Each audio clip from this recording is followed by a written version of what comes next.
Chocolate কেকে কি অনেক রকমের ডিজাইন করা যায়? আপনারাই বলেন তো। আমার কাছে তো মনে হয় চকলেট কেকে যত সিম্পল ডিজাইন করা যায় ততই ভালো হয়। উপরে কিছু টপার দিয়ে আর গানাশ দিয়ে ডেকোরেশন করে দিলেই চকলেট কেক হিট, তাই না বলেন? তো আজকেও একটা 1 পাউন্ডের চকলেট কেক ডেকোরেশন করে আপনাদেরকে দেখাবো, চলেন তো ভিডিওটা শুরু করি। আসসালামু আলাইকুম, হ্যালো এভরিওয়ান, কেমন আছেন সবাই? আলহামদুলিল্লাহ আমি কিন্তু ভালোই আছি। এই যে দেখেন নিয়ে চলে আসছি একটা চকলেট কেক ডেকোরেশন করে দেখাবো। তো তার আগে হচ্ছে আপনাদেরকে বোর্ডটা একটু দেখালাম। ওই বোর্ডটার উপরে না যখন কিনে নিয়ে আসছি, আমি তো সব বোর্ডই হচ্ছে অনলাইন থেকে অর্ডার দিয়ে নিয়ে আসি। তো ওখান থেকে আনার সময় দেখছি ওর উপরে একটা কাগজ মতো মারা ছিল। তো সেই কাগজটা ওঠাতে যেয়ে বোর্ডটা আমার এরকম একটু দাগ হয়ে গেল। তো যাই হোক আমি ওঠাই নিয়ে ক্লিন করে তারপরে হচ্ছে একটা ডেকোরেশন করে দিছি। আর আপনারা তো জানেনই যে একটা জিনিস আনতে গেলে অনলাইন থেকে কত কিরকম খরচ পড়ে যায়। তো আমি আর এটা ফেলা দেয়নি, আমি একটু পরিষ্কার করে নিয়ে কেকটা ডেকোরেশন করে দিছি। যাই হোক এখন হচ্ছে কেকটা 2টা লেয়ার করে নিছি।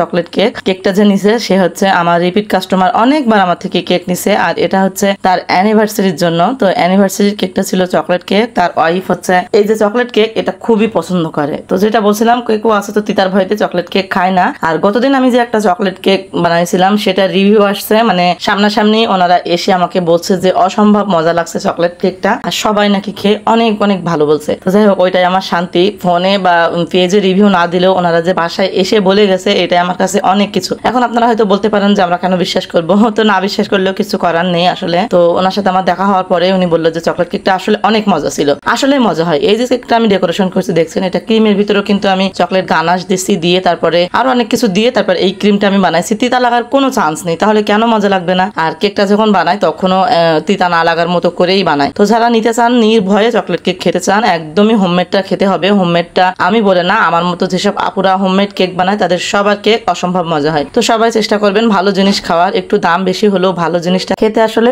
অনেক মজা হয়। তো আমার এই চকলেট কেকটা আমার ছেলে দেখে আজকাল আমাকে প্রায় বলছে যে আমাকে একটা চকলেট কেক বানাই দাও। সামনেও জন্মদিন আছে, তখন ওকে একটা চকলেট কেক সত্যি বানাই দিব। এখন কাস্টমারের জন্য বানাচ্ছি। এখন হচ্ছে আমি সারা রাত কেকটা ফ্রিজে রেখে দিয়েছিলাম, পরের দিন হচ্ছে ফিনিশিং দিয়ে নেবো। এখন কেকটা খুব সুন্দর মতো করে ফিনিশিং দিয়ে নেবো। আর কেকটার ক্রিমটা দেখেন কি সুন্দর হয়েছে, ফিনিশিং দিতেও কিন্তু খুবই সুন্দর হয়, মানে ডেকোরেশন করতে খুবই ভালো হয় আর কি। তো এই যে আমি গানাশ দিব বলে 5টা একটু জিগজাগ দিয়ে নিচ্ছি। আমি কিন্তু সব কেকে জিগজাগ দিয়ে দিই, আপনারা দেখছেন। আর নিচেও একটা বর্ডার করে নিচ্ছি ছোট্ট করে। তো কেকটা কিন্তু মাশাআল্লাহ বেশ ছোটখাটোর ভিতরে কিউটলি লাগছিল। এই কেকটা হচ্ছে 1 পাউন্ডের ছিল।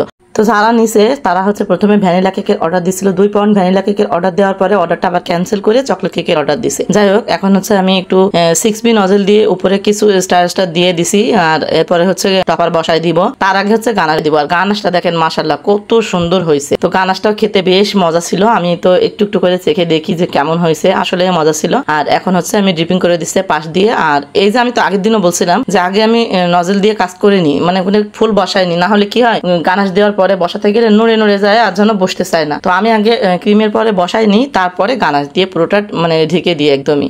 তো এভাবে করলে আমার কাছে বেশি ভালো লাগে। আর দেখেন এখন কি সুন্দর লাগছে। আর উপর থেকে কিন্তু এখন আমি একটু চকলেট চিপসও দিয়ে দেবো। আর চকলেট চিপস গুলো না খেতে অনেক মজা লাগে, একদম পুরা চকলেট। তো চকলেট চিপস ভেজে কেউ না আবার ভাববেন না যে এটা মুসমুস করবে, আসলে মুসমুস না, এটা হচ্ছে চকলেট দিয়ে তৈরি করা। তো তারপরে হচ্ছে আমি কিছু টপার বানায় রাখছিলাম, সেটা বসাই দিছি। আগে থেকে আমার টপার গুলো বানানো ছিল, যেহেতু আমি গতদিন আরো একটা কেক বানাইছি। তো সেই কেকের সঙ্গে আমি একসঙ্গে অনেকগুলো টপার বানাই দিছি। আর বিশ্বাস করেন একটা চকলেট কেক বানাতে যে কি পরিমাণ খাটনি পড়ে সেটা বলার বাহিরে। তাহলে চকলেট কেকের দাম কেন একটু বেশি হবে না? হয়তো অনেকে বলতে পারে কি এমন আছে যে চকলেট কেকের দাম বেশি। এইটা তো চকলেট কেক, এমনি রেগুলার কেক। এছাড়াও হচ্ছে আরো একটু চকলেট কেক যেগুলো আছে হচ্ছে চকলেট হচ্ছে বেশি বেশি করে দিয়ে বানায়, যেটা বলে overload cake, overload chocolate cake. ওটাতে আরো বেশি চকলেট দিতে হয়, তো ওটার দাম আরো বেশি পড়ে। আর যে যেমন চাবে তাকে তো সেরকম ভাবে দিতে হবে, তাই না? তো এই যে আমি হচ্ছে প্রথমে নামটা হ্যাপি অ্যানিভার্সারি লিখে যার নাম লিখে দিছি। তো ওনার ওয়াইফের নামটা আসলে আমার মনে নেই। তো যখন কেক নিতে আসছিল আমি তখনই হচ্ছে নামটা লিখে দিছি। তো এই তো আজকের কেকটা কিন্তু আমার ডেকোরেশন করা শেষ। তো কেমন লাগলো অবশ্যই কিন্তু কমেন্ট করে জানাবেন। আর যদি ভালো লাগে একটু লাইক কমেন্ট শেয়ার করে পেজটাকে ফলো দিয়ে আমার পাশে থাকবে। আর হ্যাঁ, ইউটিউব চ্যানেল থেকে দেখে থাকলে অবশ্যই একটু সাবস্ক্রাইব করে দিবেন। আজকের মতো বিদায় নিচ্ছি, অন্য কোনো দিন আরো নতুন কোনো কেকের ভিডিও নিয়ে হাজির হবো। সে পর্যন্ত সবাই সুস্থ থাকুন, ভালো থাকুন, আল্লাহ হাফেজ।